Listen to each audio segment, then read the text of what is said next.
Isso nos levará ao fundo do grande buraco azul de Belize.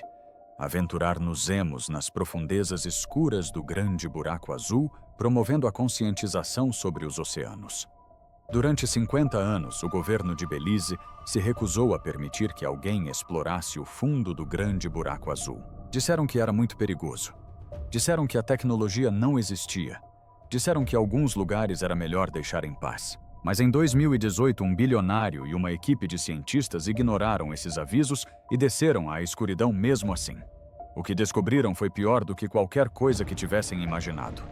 Há algo no fundo desse buraco que nunca deveria ter sido encontrado.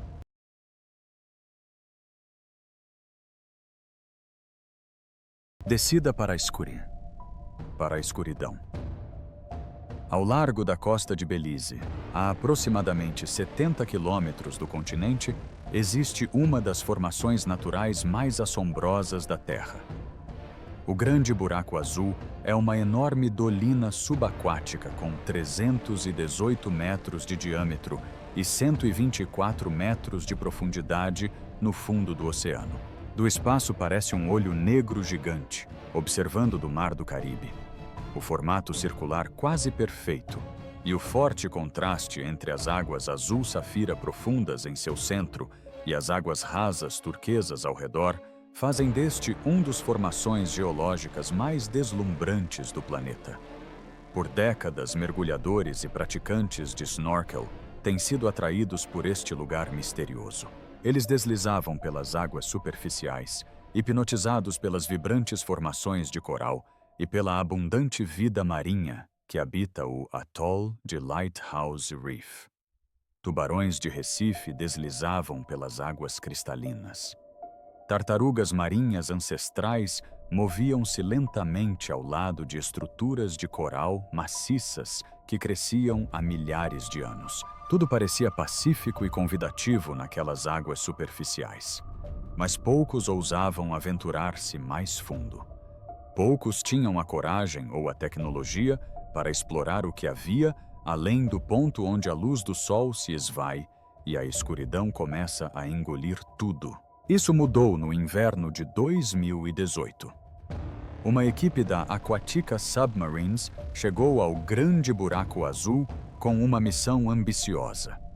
A expedição foi liderada pelo bilionário britânico Richard Branson, juntamente com Fabien Cousteau, que por acaso era neto do lendário explorador oceânico Jacques Cousteau. A piloto-chefe era uma mulher extraordinária chamada Erika Bergman. E juntas elas planejaram fazer algo inédito, criar o primeiro mapa tridimensional completo por sonar do interior da dolina. Utilizando o moderno submarino Aquatica Stingray 500, equipado com sonar de 2 eixos e multifeixe da Kongsberg. Mesotech. A equipe realizou 22 mergulhos ao longo de 2 semanas de 27 de novembro a 13 de dezembro de 2018. Ao iniciarem a descida em seus submersíveis, os primeiros 90 metros pareceram quase mágicos. Eles cruzaram com os habitantes habituais desse mundo subaquático. Tubarões de Recife, do Caribe, circulavam curiosos ao redor das estranhas embarcações metálicas. Garoupas gigantes observavam das sombras das saliências de coral. Cardumes de peixes coloridos se dispersavam e se reagrupavam à medida que os submarinos desciam cada vez mais fundo. Mas algo começou a mudar quando se aproximaram dos 90 metros. O que jazia sob aquelas profundezas obrigaria os cientistas a reescrever tudo o que pensavam saber sobre aquele lugar, e o que encontrassem ali repousaria sobre eles para sempre. O cemitério abaixo. A aproximadamente 290 a 300 pés abaixo da superfície, a equipe da Aquática encontrou algo extraordinário e aterrador. Uma espessa camada impenetrável estendia-se por toda a largura da cratera como um manto flutuante de morte. Tratava-se de uma enorme concentração de sulfeto de hidrogênio, um gás tóxico que se forma quando bactérias decompõem matéria orgânica na completa ausência de oxigênio. Erika Bergman descreveu posteriormente a experiência com detalhes vívidos. Ela explicou que, ao atravessarem essa camada, perderam toda aquela linda luz solar caribenha e tudo ficou completamente preto. Disse que lá embaixo era totalmente anóxico, sem absolutamente nenhuma vida. A camada de sulfeto de hidrogênio atua como uma barreira química que separa o mundo vivo acima do mundo morto abaixo. Essa zona tóxica se forma no que os cientistas chamam de haloclina, que é a fronteira onde a água salgada densa encontra a água doce menos densa proveniente da chuva. Como praticamente não há circulação de água no buraco azul, o sulfeto de hidrogênio produzido por bactérias redutoras de enxofre simplesmente se acumula e permanece preso nessa profundidade. A decomposição da alga sargassum, que tem se tornado cada vez mais abundante no Caribe nos últimos anos, adiciona ainda mais compostos sulfúricos a essa camada mortal. Abaixo da barreira de sulfeto de hidrogênio, a equipe entrou em um reino de absoluta quietude, e então suas luzes iluminaram algo perturbador. Espalhadas pelas paredes inclinadas e pelo chão da dolina, havia centenas de conchas de búzio. Não eram conchas vazias que simplesmente haviam caído da superfície. A equipe conseguiu ver rastros visíveis no sedimento, mostrando onde as conchas vivas haviam tentado desesperadamente escalar as encostas íngremes. Caranguejos eremitas jaziam imóveis ao lado das conchas. Todos eles haviam se aproximado demais da borda do buraco caído lá dentro e se visto incapazes de escapar.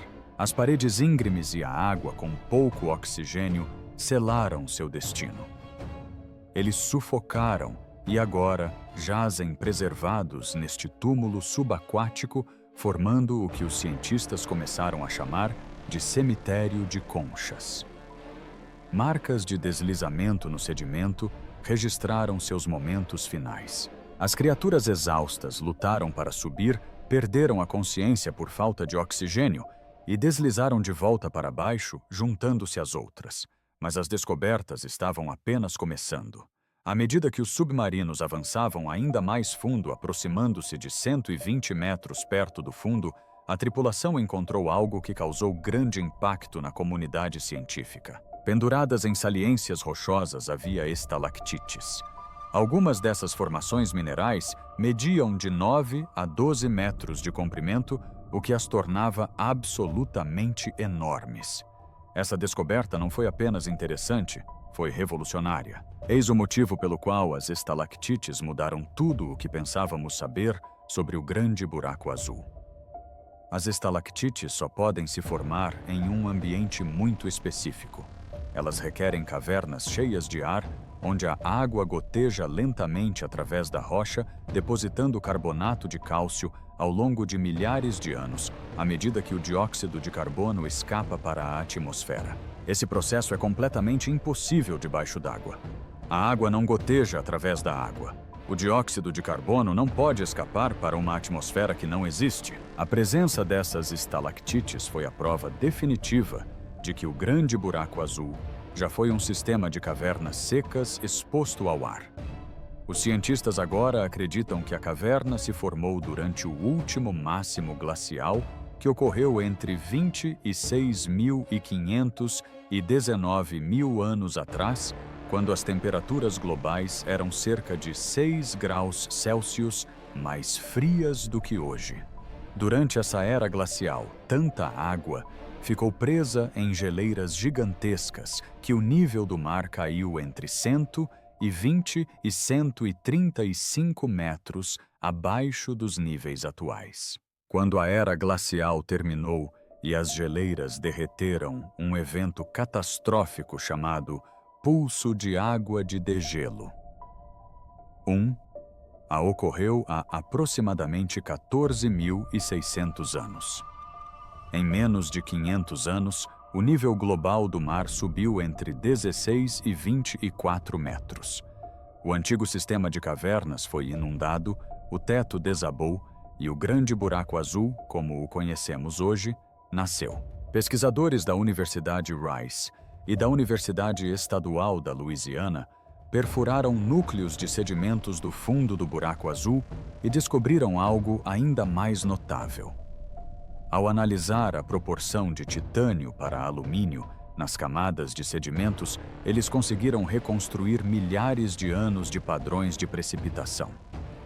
Baixos níveis de titânio indicam seca, pois o titânio só é liberado quando a chuva desgasta a rocha vulcânica. A equipe documentou uma seca extrema que durou um século, entre 800 e 900 d.C., e que coincidiu perfeitamente com o colapso da civilização maia clássica. Eles encontraram apenas 1 ou 2 ciclones tropicais a cada 2 décadas durante esse período, em comparação com os 5 ou 6 normais. Uma segunda grande seca, entre 1000 e 1100 d.C., coincidiu com a queda da grande cidade de Chichén Itzá. Entre esses tesouros científicos, a equipe também encontrou lembranças perturbadoras do mundo moderno. Uma garrafa de Coca-Cola de 2 litros jazia no sedimento. Uma câmera GoPro perdida ainda continha fotos de férias recuperáveis de algum mergulhador desconhecido. A primeira coisa que viram no fundo do oceano a 120 metros de profundidade foram garrafas de plástico, muitas delas. E o mais impactante de tudo foi a descoberta de 2 corpos humanos pertencentes a mergulhadores que se perderam no buraco e nunca foram encontrados.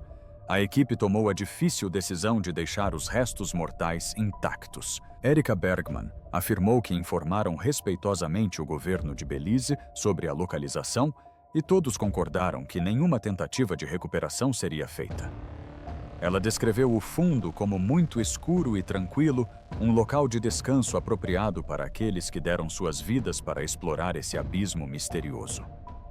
Mas o grande buraco azul de Belize, por mais mortal que tenha se mostrado, não é o buraco azul mais perigoso da Terra. Essa distinção aterradora pertence a um lugar do outro lado do mundo.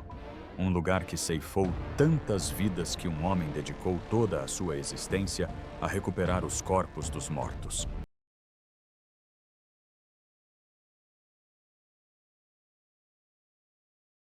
O colecionador de ossos. Na península do Sinai, no Egito, aproximadamente 10 quilômetros ao norte de uma pequena cidade costeira chamada Dahab, existe um buraco azul no Mar Vermelho que ganhou a reputação de ser o local de mergulho mais mortal do planeta. Estimativas conservadoras apontam para mais de 130 mortes de mergulhadores em um período de 15 anos de 1997 a 2012.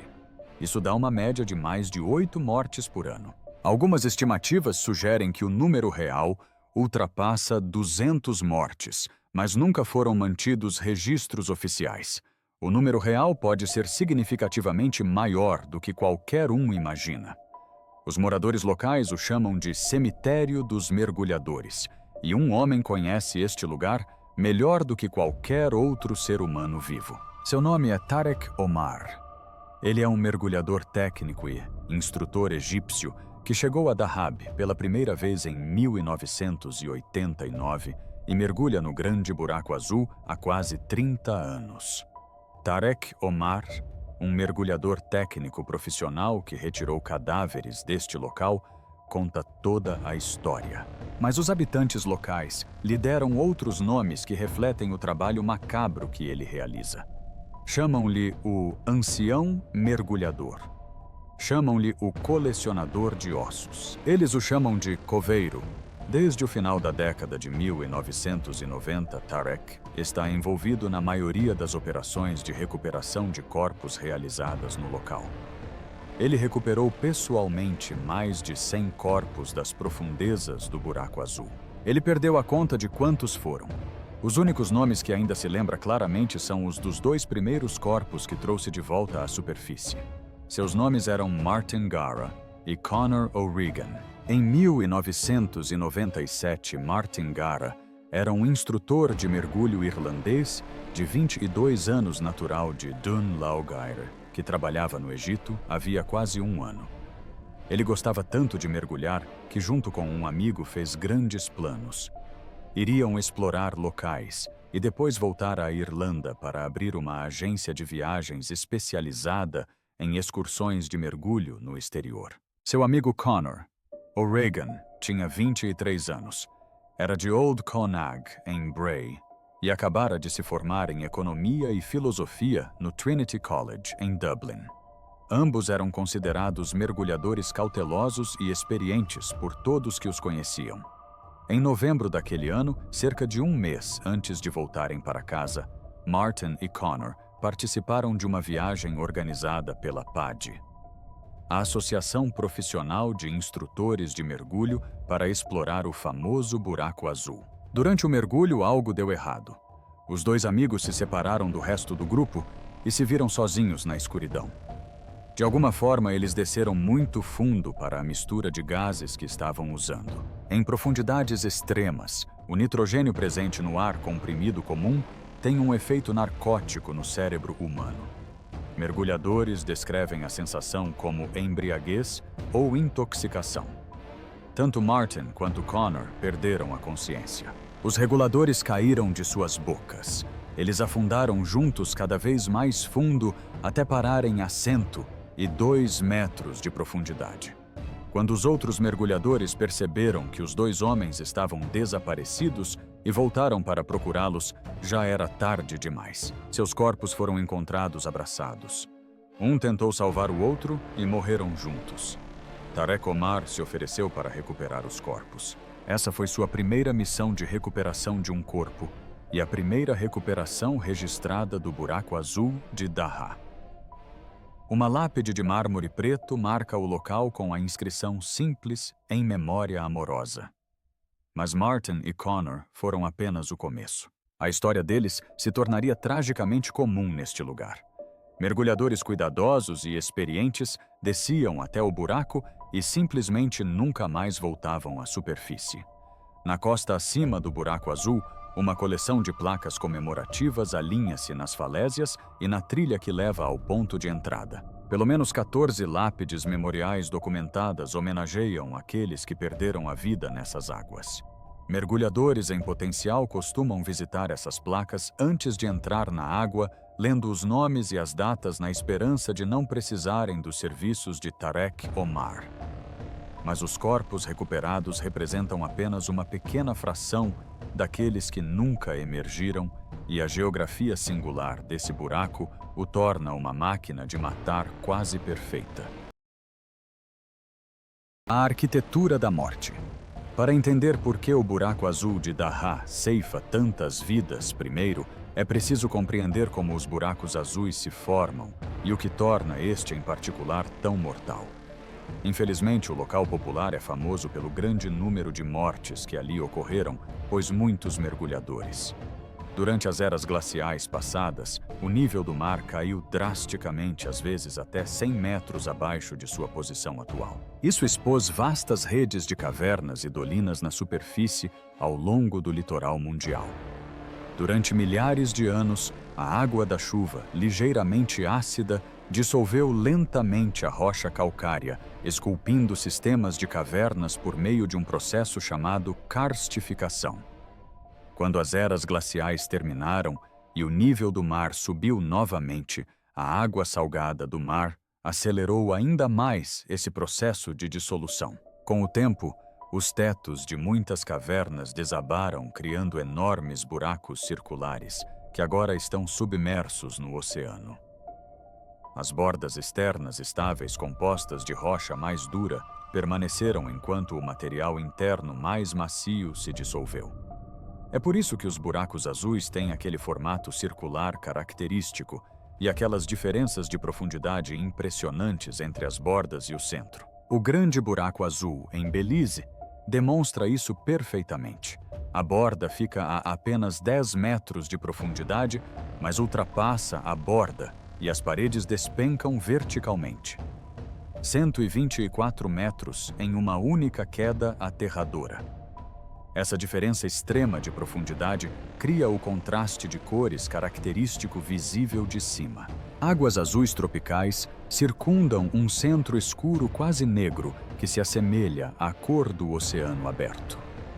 O Buraco Azul, egípcio perto de Dahab, mede aproximadamente 80 metros de diâmetro e chega a pouco mais de 100 metros de profundidade em seu interior. Mas possui uma característica adicional que o torna excepcionalmente traiçoeiro.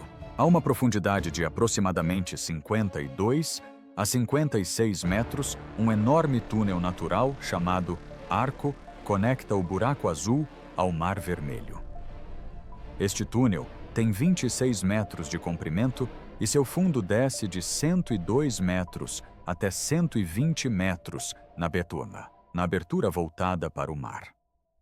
Após a saída do arco, o fundo do mar despenca em incrementos acentuados. Primeiro a 130 metros, depois a 150 metros, depois a 250 metros, a 300 metros, a 800 metros e, finalmente, a mais de 1000 metros no verdadeiro abismo. O problema é que a água cristalina cria uma ilusão de ótica mortal. O arco parece ter apenas cerca de 10 metros de comprimento, quando na realidade tem mais do que o dobro dessa distância. Os mergulhadores veem a luz do outro lado e pensam que podem atravessá-la facilmente. Eles não percebem que já estão a 55 metros de profundidade, o que representa 15 metros além do limite para mergulho recreativo. A 55 metros de profundidade, com ar comprimido comum, a narcose por nitrogênio prejudica gravemente o julgamento. Os mergulhadores descrevem a sensação como semelhante à embriaguez. Alguns ficam eufóricos e perdem completamente a noção de perigo. Outros ficam fixados em uma única ideia e não conseguem pensar em mais nada. A pressão parcial de oxigênio também atinge níveis perigosos, podendo causar convulsões sem aviso prévio. Além disso, frequentemente há uma corrente interna que atravessa o arco, aumentando o consumo de gás e tornando ainda mais difícil nadar de volta contra a corrente. A câmara de recompressão mais próxima fica a 22 quilômetros de distância ao longo de uma estrada não pavimentada. Para um mergulhador sofrendo de doença descompressiva, aqueles 22 quilômetros seriam como estar na Lua. Em seguida veio o mergulho mais mortal de todos. O 400º mergulho. Em 2011, um mergulhador chamado Igor chegou ao Grande Buraco Azul egípcio, com um currículo de mergulho impressionante. Este famoso arco está localizado perto da cidade egípcia de Dahab, a uma profundidade de 60 metros abaixo da água. Ele completou exatamente 400 mergulhos registrados ao longo de sua carreira. Alcançou profundidades de 40 metros, 50 metros, 66 metros, 85 metros e até 106 metros. Ele se considerava pronto para o desafio final. Igor planejava mergulhar a 150 metros. Seu primeiro mergulho, o de número 400, o levaria a uma profundidade nunca antes alcançada. Ele iniciou sua descida pelo famoso arco a 50 metros de profundidade. Aos 90 metros, ultrapassou outro mergulhador, que mais tarde relatou que Igor parecia trêmulo e instável. Mas quando o outro mergulhador fez um sinal para perguntar se ele estava bem, Igor respondeu com um gesto indicando que estava tudo bem. Ele continuou descendo 120 metros, depois 150 metros. Ele havia alcançado o ponto mais profundo de toda a sua vida. Após uma aterrissagem brusca em uma saliência rochosa a 150 metros, Igor começou sua subida. E foi aí que tudo deu terrivelmente errado. A 130 metros de profundidade, Igor começou a ficar sem ar. A profundidade extrema havia cobrado seu preço em seu corpo. O pânico o dominou completamente. Num momento de puro terror, ele abandonou todos os protocolos que havia sido treinado para seguir e disparou em direção à superfície sem fazer uma única parada de descompressão para a profundidade que havia alcançado. Essa decisão foi uma sentença de morte. Quando um mergulhador desce a profundidades extremas, a pressão ambiente força o nitrogênio do gás respiratório a se dissolver no sangue e nos tecidos. Isso é normal durante o mergulho. O problema surge durante a subida. Se o mergulhador subir muito rapidamente, o nitrogênio não terá tempo de ser eliminado com segurança pela respiração. Em vez disso, ele sai da solução e forma bolhas diretamente no sangue e nos tecidos. Essas bolhas podem bloquear os vasos sanguíneos, podem danificar os nervos, podem causar dores excruciantes à medida que se expandem nas articulações e nos músculos. Essa condição é chamada de doença da descompressão, comumente conhecida como doença dos mergulhadores. O termo surgiu em 1873, durante a construção da Ponte do Brooklyn, quando os operários emergiram das câmaras subaquáticas de alta pressão e desenvolveram uma postura curvada devido a dores nas articulações, semelhante à postura curvada grega, tão em voga entre as mulheres na década de 1820. Quando a cabeça de Igor emergiu da água, os gases dissolvidos em seu sangue já haviam se expandido rapidamente durante toda a sua subida. Bolhas bloqueavam os vasos sanguíneos por todo o seu corpo. Ao emergir da água, seu rosto soltou um grito de pura agonia. Poucos minutos depois, estava morto. Igor tornou-se uma das poucas vítimas que Tarek Omar não precisou resgatar das profundezas. Mas a sua morte ilustrou uma verdade perturbadora sobre o buraco azul. Nem mesmo 400 mergulhos de experiência poderiam preparar uma pessoa para a física implacável das profundezas extremas. De todas as mortes no buraco azul de Dahá, uma se destaca como a mais famosa e a mais trágica. Foi a única morte capturada inteiramente em vídeo quadro a quadro de forma horripilante.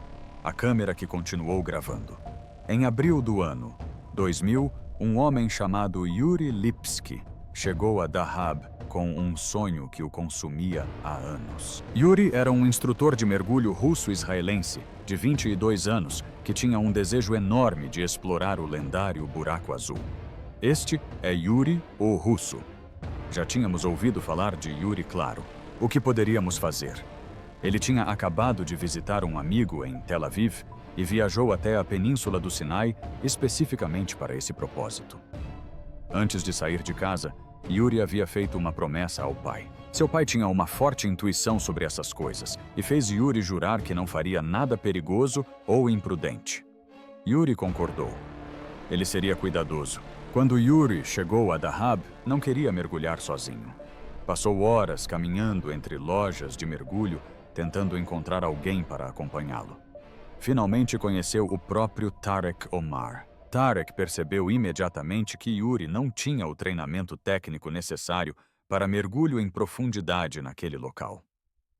Ele o alertou 2 vezes sobre os perigos e ofereceu a Yuri 2 semanas de treinamento adequado antes de qualquer tentativa mais séria. Yuri recusou. Disse que não tinha tempo suficiente. Em vez disso, Yuri encontrou um guia local disposto a acompanhá-lo em um mergulho básico. Ele se equipou com um único cilindro de ar e nenhum equipamento reserva. Prendiu uma câmera de vídeo ao capacete e, em 28 de abril de 2000, entrou na água. As imagens gravadas pela câmera se tornariam um dos vídeos de morte em mergulho mais assistidos da história. A gravação começa perto da superfície. A água é azul cristalina e absolutamente linda. Outros mergulhadores são visíveis à distância. Recifes de coral cintilam à luz do sol. Peixes passam rapidamente em frente à câmera. Tudo parece pacífico e calmo. Yuri mexe na câmera por um instante, encaixando o que parece ser uma caixa protetora para ajudá-la a suportar a pressão em profundidade. Ele se aproxima de 2 outros mergulhadores, chegando tão perto que quase os toca. Então ele se vira e olha para a escuridão lá embaixo.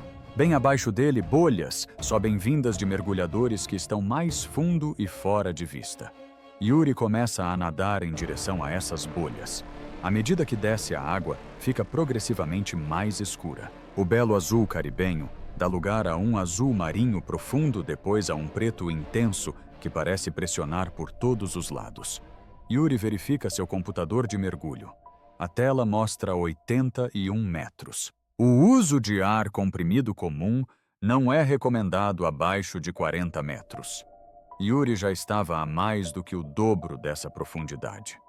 A essa altura, a narcose por nitrogênio já devia estar afetando sua capacidade de concentração. Pensar com clareza torna-se quase impossível em tais profundidades. O peso da coluna de água acima cria uma pressão que comprime tudo, inclusive o gás em seu colete equilibrador. Yuri tentou inflar seu colete para diminuir a velocidade de descida e começar a subir de volta à superfície, mas ele estava muito fundo. A pressão era muito grande, seu equipamento era muito pesado. Em seu desespero para aumentar a flutuabilidade, ele encheu demais o dispositivo que estourou. Nas imagens, Yuri se debate por mais alguns instantes. Provavelmente ele está tentando freneticamente nadar para cima, mas já é tarde demais. O peso do seu equipamento e o seu estado mental debilitado tornam a fuga impossível. A câmera mostra o seu computador de mergulho pela última vez. Marca 91,6 metros. Então a filmagem corta para o preto. Quando Yuri não emergiu após 40 minutos todos na superfície, sabiam o que aquilo significava. Seu pai chegou a Dahab no dia seguinte devastado, implorando aos moradores locais que recuperassem o corpo do filho. Tarek Omar se ofereceu como voluntário para o que se tornaria a operação de resgate de corpo mais profunda, já tentada até então. Ele encontrou Yuri deitado de bruços a aproximadamente 115 metros de profundidade, afundado por um excesso de equipamentos. A câmera ainda estava presa ao seu capacete. Como a câmera tinha sido projetada para apenas 75 metros de profundidade, todos presumiram que ela havia sido destruída pela pressão e que as filmagens seriam perdidas para sempre. Estavam enganados. A câmera havia gravado tudo. Quando a câmera foi devolvida aos pais de Yuri, juntamente com seus outros pertences, eles reproduziram as imagens, sem saber o que estavam prestes a ver. Assistiram aos últimos momentos do filho se desenrolarem diante de seus olhos. Tarek Omar expressou posteriormente profundo arrependimento por isso. Ele disse que se soubesse que a câmera ainda funcionava, ele mesmo a teria inundado para destruir as imagens. Nenhum pai deveria ter que presenciar o que havia naquela gravação. Os últimos 5 segundos do vídeo foram capturados acidentalmente no dia seguinte, quando alguém estava testando a câmera para ver se ela ainda funcionava. Hoje, as imagens servem de alerta para mergulhadores iniciantes sobre os perigos implacáveis deste lugar. O vídeo já ultrapassou 8 milhões de visualizações no YouTube. Talvez seja exatamente por isso que o buraco azul egípcio continue a ceifar vidas. As condições da superfície criam uma ilusão de segurança que esconde a armadilha mortal que se esconde abaixo.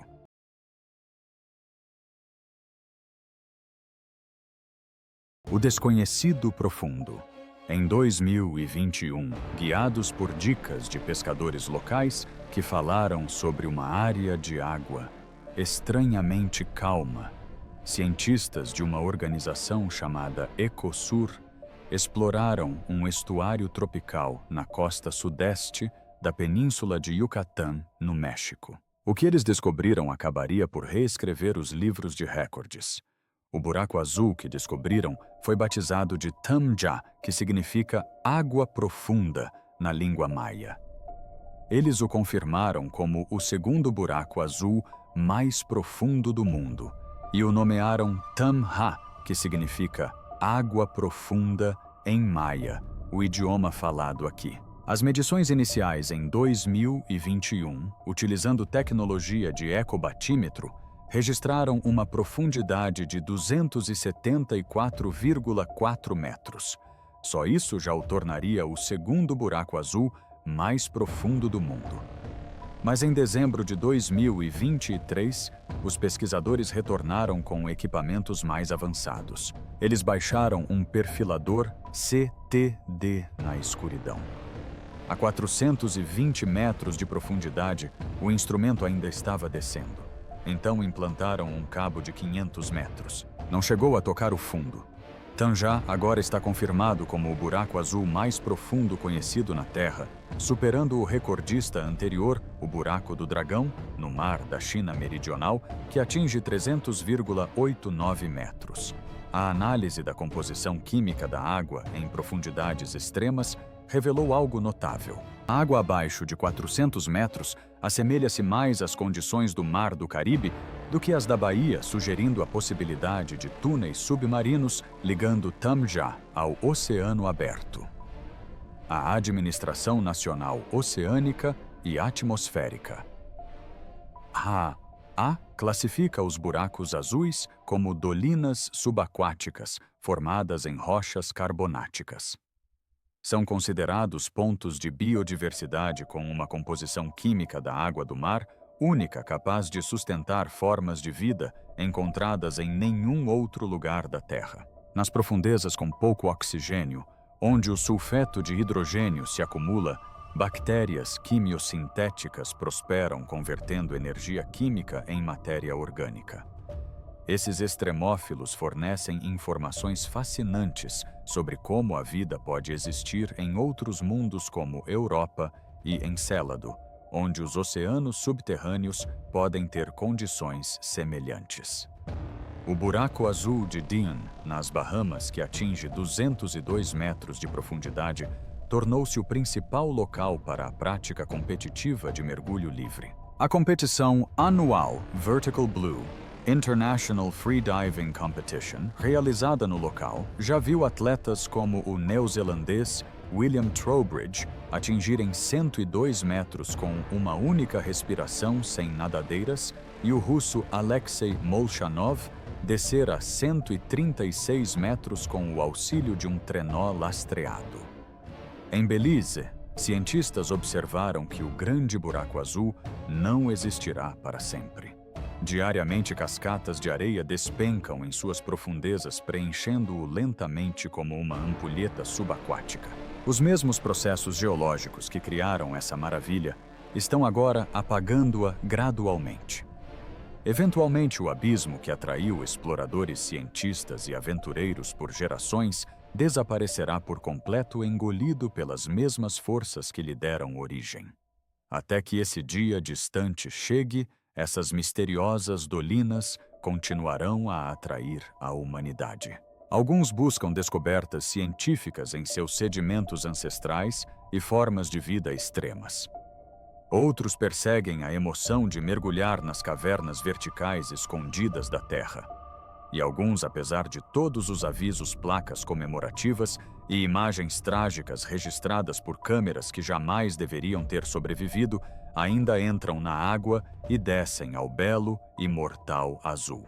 As profundezas dos nossos oceanos ainda guardam inúmeros segredos que estamos apenas começando a desvendar. O que você acha que nos aguarda nos buracos azuis inexplorados ao redor do mundo? Compartilhe suas ideias nos comentários abaixo.